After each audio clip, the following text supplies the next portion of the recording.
Bonjour, ici Annie Martel, collaboratrice pour le magazine Vivre à la campagne. Aujourd'hui, j'ai une chance unique, c'est de rencontrer Marcel Leboeuf directement dans son vignoble au Mont-Saint-Hilaire. Marcel, on est où exactement? Alors, on est sur une parcelle des anciennes terres du peintre Ozias-le-Duc. Devant nous, il y a la maison d'Ozias. C'est une maison qui a été construite au début des années 1900. Et le domaine de Corolieu, c'est 1 hectare. J'ai 1 hectare de vigne, mais anciennement, Ozias-le-Duc faisait de la pomme. Alors, c'est une parcelle de son verger de l'époque. Son verger, à l'époque, allait jusqu'au pied de la montagne. Alors, donc, c'est assez impressionnant. Mais j'ai réussi à récupérer une parcelle pour planter de la vigne. Alors, Ozias, c'est un peintre qui a vécu de 1865 dans ces coins-là jusqu'à il est mort en 1956. OK? Et il a d'abord habité dans la petite maison qu'il y a là. Okay. Ça, là, c'est la maison de naissance. Et à ça, là, dans un cabanon, hein, il vivait 10 là-dedans. Et ben, c'est ça à l'époque, hein? Oui, ça, c'est en 1800. Mais ça, ses parents avaient bâti ça en 1800. Alors, lui, il vient au monde dans les années 1850, dans ces coins-là. Et après ça, en 1880, il s'est bâti un atelier qu'il avait baptisé le Corolieu. OK, c'est ça, d'où le Et nom. l'atelier était ici, OK? Avant de faire cette maison-là, OK? Et ça, il a bâti ça en 1880. Et c'est là-dedans, dans cette maison-là, qu'il faisait ses grandes peintures, OK? Et après ça, il a bâti ça pour un peu ses parents, mais ses parents sont décédés entre-temps, tout ça. Et puis lui, il l'a quasiment pas habité. Il a peint un peu en haut, au 2e étage, là, il s'était fait un atelier, tout ça, mais il l'a presque pas habité. Pas comme Arthur Villeneuve, là. Il l'a pas peint à grandeur. Ouais, non. Mais il habitait dans son atelier, tu sais. C'était vraiment ça, là, sa folie. Alors, ben comme j'ai appris le mieux que je pouvais à tailler de la vigne, j'ai mal commencé ça. Au début, là, quand j'ai commencé, j'ai fait une taille et je laissais aller les choses trop haut. Fait que là, je continue quand même de laisser aller ça haut. J'aurais dû rabattre plus que ça, OK? Ce qui fait que j'ai pas le choix maintenant. Ça va faire que le raisin va se tenir là, à peu près ici. Remarque que pour le dos, c'est le fun, là. Mais en général, j'aurais dû rabattre ça plus bas, OK? Donc, je laisse tout le temps 1, 2 ou 3 bourgeons, dépendant de l'état de ce que je vois. OK? Alors, tout ce qui est sec, on le coupe, bien évidemment. Ici, là, je vois 1, 2, 3 bourgeons, mais ils n'ont pas de l'air très actifs. Je vais laisser le 4e, puis je vais voir comment ça va se passer. Souvent aussi, j'essaie de ne pas trop laisser les branches aller vers l'extérieur, parce que quand je passe avec mon tracteur, après, c'est embêtant. Donc, c'est de faire une coupe...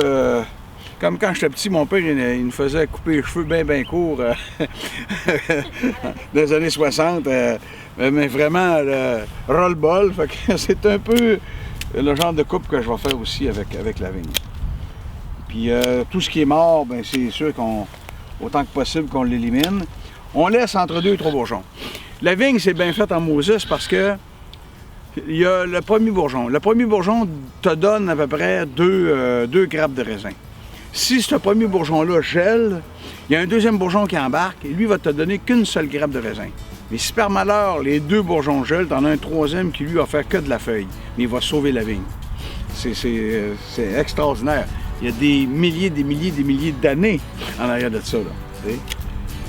C'est ça, moi, c'est ça qui me fait triper au bout de temps.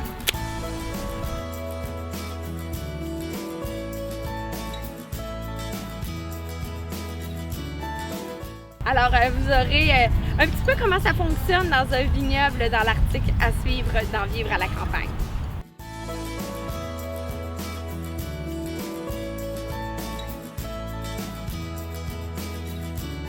Amoureux de la campagne pour plusieurs raisons? Oui. Ça, l'amour de la campagne, ces affaires-là, souvent, ça nous est transmis. C'est quelqu'un d'autre qui te l'a donné. Moi, ça, c'est mon grand-père maternel.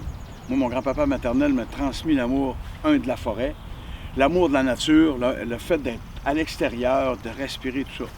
Mes grands-parents n'avaient pas grand-chose dans la vie, mais mon grand-père avait une affaire, c'est qu'il y avait des terres à bois. Qui vous a légué? Qui m'a légué.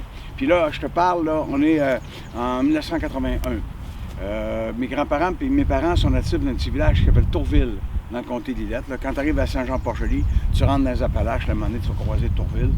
Et un jour, je leur fais une surprise à mes grands-parents, puis je m'en vais dîner avec eux autres. Je m'en vais leur montrer mon char neuf, tu sais. Puis ma première auto neuve. Puis là, sur l'heure du midi, mon grand-père il s'est levé au bout de la table, puis il m'a dit, mon petit-fils, c'est le temps aujourd'hui, je te donne toutes mes terres à bois. Alors, il m'a donné 400 heures. Alors, mon grand-père, ça, c'est un geste d'amour.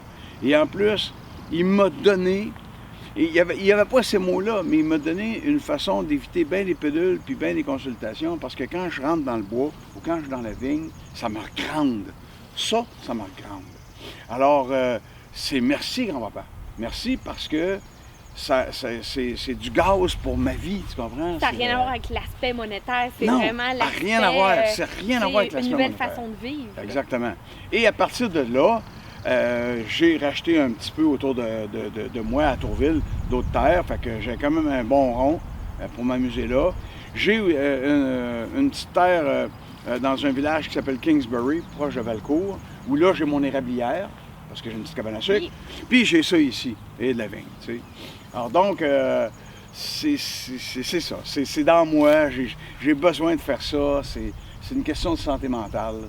Compostelle, puis ça, combiné ensemble. Ah ben là, écoute, en plus, quand j'ai marché Compostelle, par moment, des fois, j'avais le feeling de marcher au Québec. Il y a des forêts qui ressemblent à la forêt québécoise. Marcher dans la montagne de Saint-Hilaire, il y a des sentiers que des fois, j'ai le feeling que je marche Compostelle. T'sais. Alors moi, Compostelle, mon grand-père, même s'il est mort en 91, que j'ai marché ça en 2001, en 2003 puis en 2005, grand-papa, il était avec moi. Parce que comme il m'a transmis l'amour des plantes puis des arbres puis ça, et là, en marchant ça, ma fille, là, moi, j'étais groundé avec mon grand-père, là, c'était hallucinant, hallucinant. C'est quelque chose à vivre une fois dans une vie. Ah ben oui, puis moi, Compostelle, ça m'a fait un bien énorme, un bien énorme. Je conseille ça mais à tout le monde, mais c'est un appel. Compostelle, c'est un appel. Un jour, tu vas te lever, tu vas faire, faut que j'aille marcher ça. Puis c'est comme ça que ça va arriver. Si tu le sens pas, va pas marcher ça. Faut vraiment que ça soit dans tes tripes d'aller vouloir faire un bout là, tu sais. Merci. Bienvenue.